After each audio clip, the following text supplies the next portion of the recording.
ഭൂപതിവ് നിയമ ഭേദഗതിയുടെ ചട്ടങ്ങൾ മന്ത്രിസഭ അംഗീകരിച്ചതോടെ മലയോര ജനതയ്ക്ക് പ്രതീക്ഷയേറി. എന്നാൽ കർഷകർക്ക് വേണ്ടത് ഉപാധിരഹിത പട്ടയമാണെന്ന കാര്യത്തിൽ യാതൊരു വിട്ടുവീഴ്ചയ്ക്കും തയ്യാറാകരുത്. ഭേദഗതി നിയമം പ്രാബല്യത്തിൽ വന്ന 2024 ജൂൺ 7 വരെ ഇത്തരം ഭൂമിയിലെ വകമാറ്റിയുള്ള വിനിയോഗങ്ങൾ ക്രമീകരിക്കുന്നതിന് ഈ ഭേദഗതി സഹായകമാകും.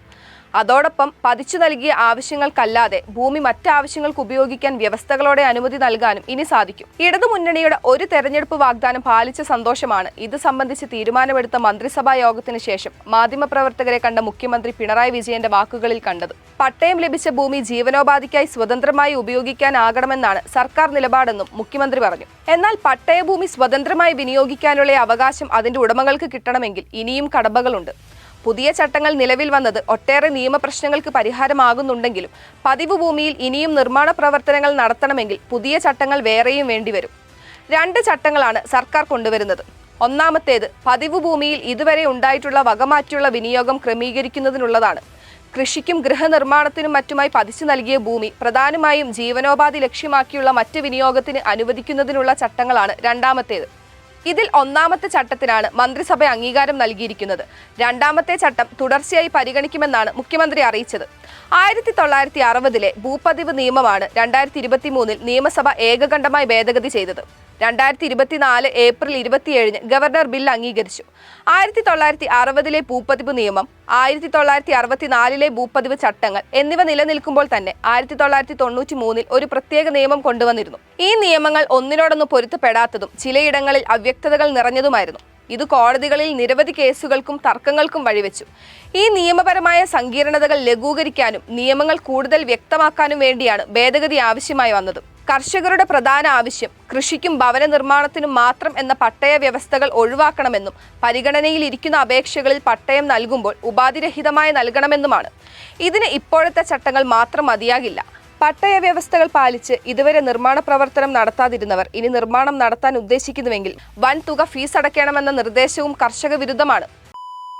വന്നോണം പൊന്നോണം, ഇത് പിട്ടാപ്പള്ളിയിൽ റിയൽ ഓണം. പിട്ടാപ്പള്ളി ഏജൻസീസ്. പട്ടയഭൂമിയിൽ ഭാവിയിൽ നിർമ്മാണം നടത്തേണ്ടവർ ഉദ്യോഗസ്ഥരുടെ ഔദാര്യത്തിനു വേണ്ടി കാത്തു നിൽക്കേണ്ട അവസ്ഥയുണ്ടാകരുത്. ചെറുകിട കർഷകർക്ക് പട്ടയഭൂമി മറ്റാവശ്യത്തിന് ഉപയോഗിക്കാൻ കഴിയുകയും വേണം. പട്ടയഭൂമിയിലെ എല്ലാ നിയന്ത്രണങ്ങളും എടുത്തു കളയണമെന്ന ആവശ്യമാണ് കർഷകർക്കുള്ളത്.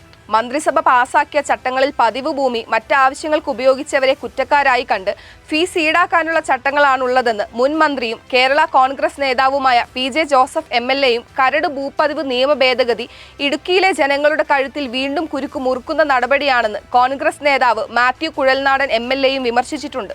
പട്ടയഭൂമിയിൽ നിർമ്മാണ പ്രവർത്തികൾ പൂർണ്ണമായും നിയമപരമായി നിരോധിക്കുന്നതാണ് നിയമ ഭേദഗതിയെന്നും മാത്യു കുഴൽനാടൻ ആരോപിക്കുന്നുണ്ട്. ഇവരുടെ വിമർശനം സംബന്ധിച്ച് സർക്കാർ ഗൗരവത്തിൽ പരിശോധന നടത്തുകയും അപാകതയുണ്ടെങ്കിൽ പരിഹരിക്കുകയും വേണം.